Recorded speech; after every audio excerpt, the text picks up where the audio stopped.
खूबसूरत महल है, साथ ही साथ इस पे जो नक्काशी की गई है इसकी दीवारों पे, वो बहुत अद्भुत है। हम लोग पहुंच चुके हैं ओरछा, सबकी सब भाई लोग, और ये है यहाँ का किला। और पीछे आप देख रहे हैं खूबसूरत सा चतुर्भुज मंदिर। सब बारी बारी से कवर करेंगे। अभी अंदर चलते हैं, शुरुआत करेंगे इस किले से। तक पहुंचने का सफ़र काफ़ी सुहावना रहा हमारा। सुबह जल्दी निकले थे जैसा कि आपने देखा, और हम लोग कहाँ पे नाश्ता किए थे, 84 पे। हम लोग पहुंच चुके हैं ओरछा में, और काफ़ी सुंदर देखने को मिल रहा है। इसमें क्या क्या चीज़ है अंकित भाई? ये जो किला है ओरछा का, यहाँ पर दो महल है। हाँ जो मेन है यहाँ के, एक जहांगीर महल है हाँ और एक राजा महल है। हाँ इनको राजा रुद्र प्रताप सिंह ने बनवाया था। हाँ और उसके बाद जिसके जो बाकी महल हैं वो अलग अलग टाइम पे जिन राजा ने राज किया है उन्होंने बनवाए हैं। तो देखते हैं पहले जाके शुरुआत कर। काफ़ी खूबसूरत सा गेट है, और गेट में खास चीज़ है मैं आपको बता दूं, ये है बड़ा विशाल दरवाज़ा। और इसमें आप जो बड़े बड़े कुंदे और ये कीले देख रहे हैं ना, ये इसलिए लगाया जाता था कि इस दरवाजे को हाथी भी ना तोड़ पाए, है ना। अगर हाथी इसको तोड़ने की कोशिश करे तो वो घायल हो जाए। तो काफ़ी बढ़िया बनाया गया है और बहुत मजबूत है भाई, आप देखिए ज़रा इसको, अलग ही। तो ये एंट्रेंस है यहाँ का, और ये है टिकट घर, यहाँ से अपने को टिकट लेना है।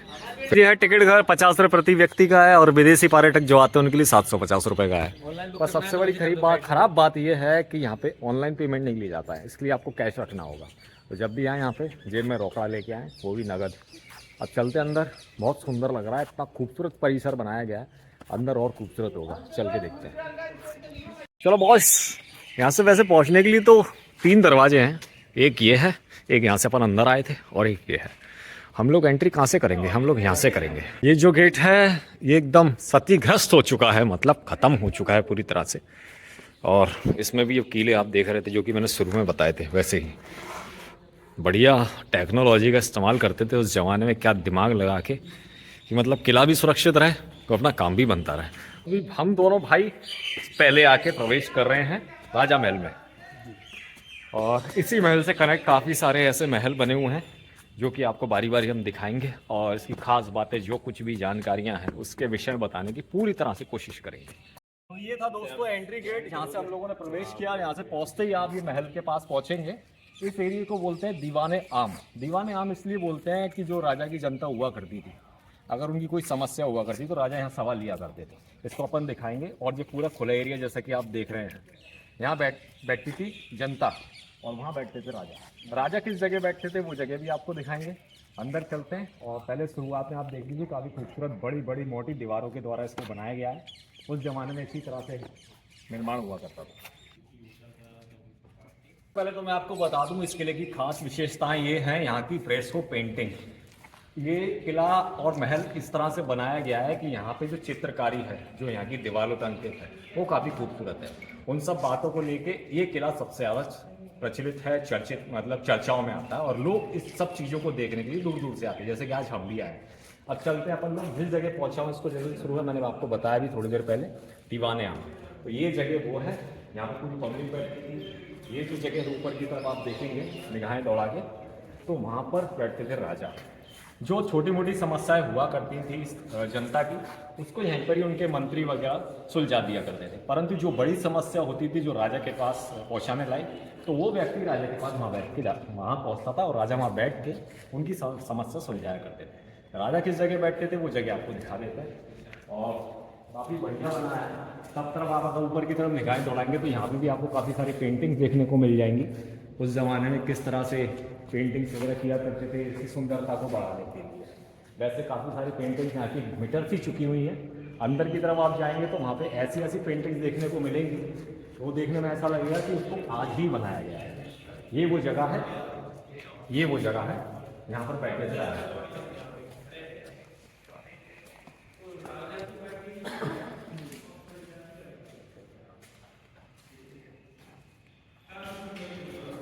ये खास जगह है राजा के लिए। अगर कोई बड़ी समस्या, जैसा कि मैंने आपको बताया, जनता के बीच में जो हुआ करती थी लोगों के बीच में, तो वो आकर व्यक्ति यहाँ खड़ा हुआ होता था। राजा की गद्दी वहाँ मौजूद थी, राजा वहाँ बैठ के लोगों की समस्या सुना करते थे और उसका हल निकाला करते थे। बाद में यहाँ पे उनके खास लोग बैठा करते थे, उसके बाद जो मंत्री वगैरह हुआ करते थे लोग, और फिर उसके बाद बैठती थी जनता। तो ये दीवाने आम है, इसके अंदर है दीवाने खास, वो भी आपको दिखाते हैं।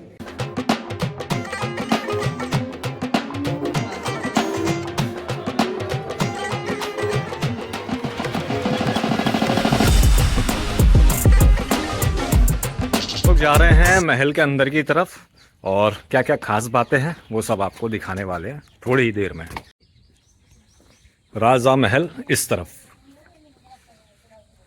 ये है राजा महल का प्रवेश द्वार अंदर की तरफ जाने के लिए।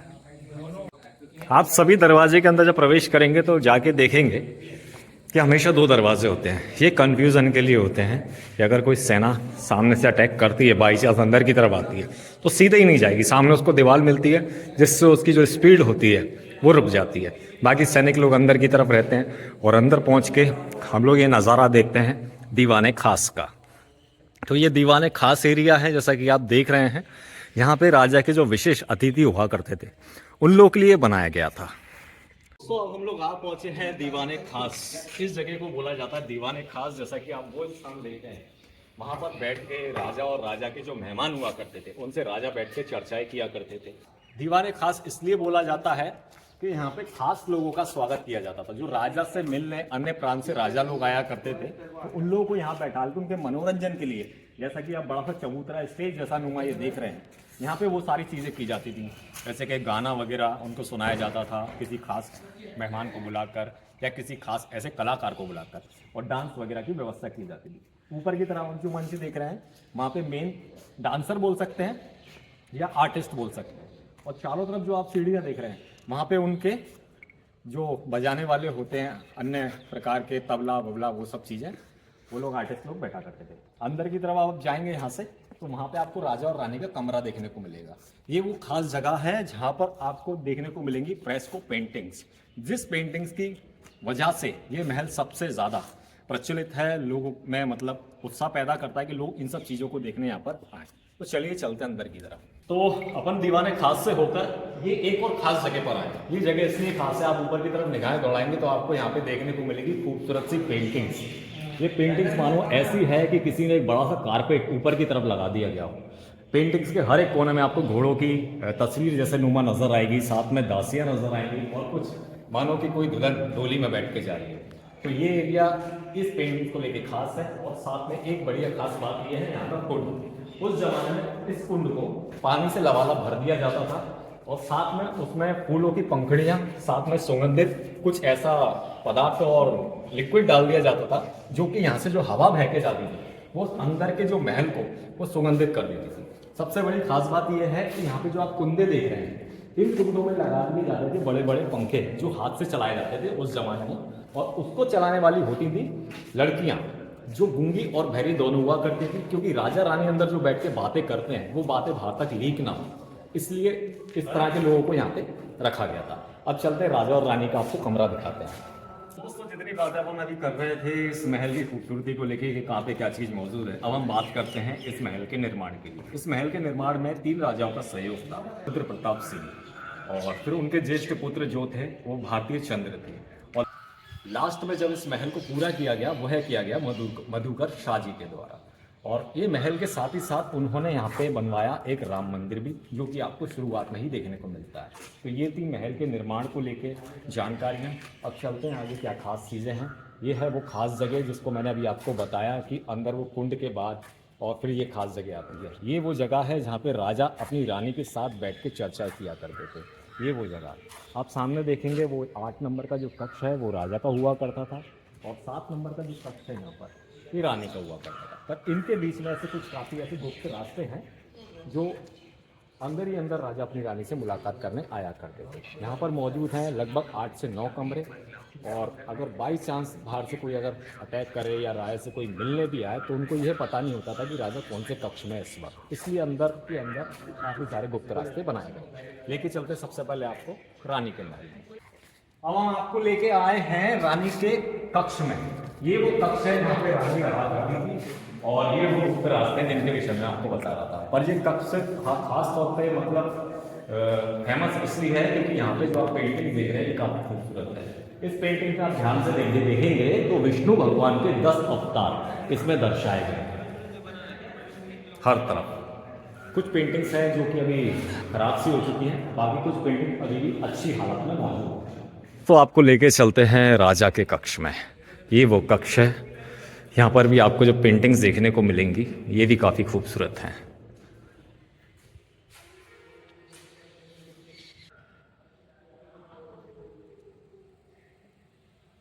आपको बता दूं जानकारी के लिए, ये जो कक्ष आप देख रहे हैं राजा का कक्ष है, ये उनका ड्राइंग रूम था और इसके पीछे है बेडरूम। जितने भी भगवानों की पेंटिंग्स आप देखेंगे इसी कक्ष में देखेंगे। हम लोग कभी भी बेडरूम में भगवान की तस्वीर नहीं लगाते हैं, सिर्फ बेडरूम में आप कृष्ण भगवान की तस्वीर लगा सकते हैं, अन्य भगवान की नहीं। तो चलते अंदर की तरफ आपको दिखाते हैं कि खूबसूरत पेंटिंग है दीवार पर उकेरी गई है।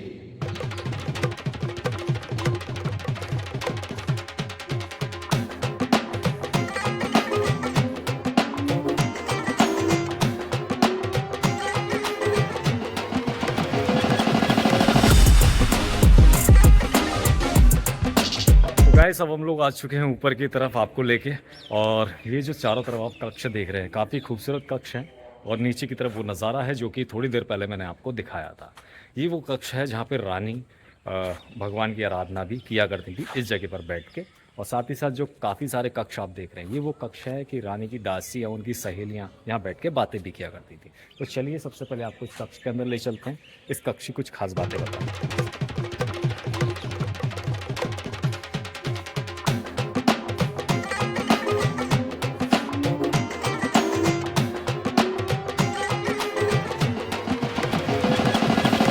कक्ष में जब आप आ जाएंगे इस कक्ष में आपको देखने को मिलेगी वो 500 साल पुरानी पेंटिंग्स। उस वक्त उनकी महिलाएं जो घर की रानियां हुआ करती थी वो अपनी दिनचर्या कैसे बिताती थी उस विषय में यहाँ पे पेंटिंग्स बनाई गई है कि वह कैसे तैयार हुआ करती थी, शादी ब्याह और तीज त्यौहार में कैसे उन चीज़ों को रस्मों को निभाया करती थी। तो वो सारी चीज़ें आपको इस पेंटिंग्स में देखने को मिल जाए। ये वो जगह है यहाँ पर बैठ के रानी भगवान राम की आराधना किया करती थी, क्योंकि सामने जो आप देख रहे हैं एक है चतुर्भुज टेम्पल और साथ ही साथ राम मंदिर। तो पहले पार्ट में आपने देखा दोस्तों, हमने आपको दिखाया राजा महल और रानी महल। इसके बाद लेके चलते हैं आपको जहांगीर महल, वो भी काफ़ी खास है, उसके विषय में आपको जानकारी मिलेगी अगले वीडियो में। ये वीडियो आपको कैसा लगा कमेंट करके जरूर बताइए, चैनल पर नए सब्सक्राइब कर दीजिए, वीडियो को लाइक करके जरूर जाइए और पसंद आ रही तो अपने दोस्तों में जरूर शेयर कीजिए। मिलते हैं जल्दी जहांगीर महल वाले एपिसोड में। तो पहले मैं आपको बता दूं जहांगीर महल की खूबसूरती के बारे में, तो आप देख सकते हैं कितना प्यारा और ऊंचा विशाल ये महल बनाया गया है। और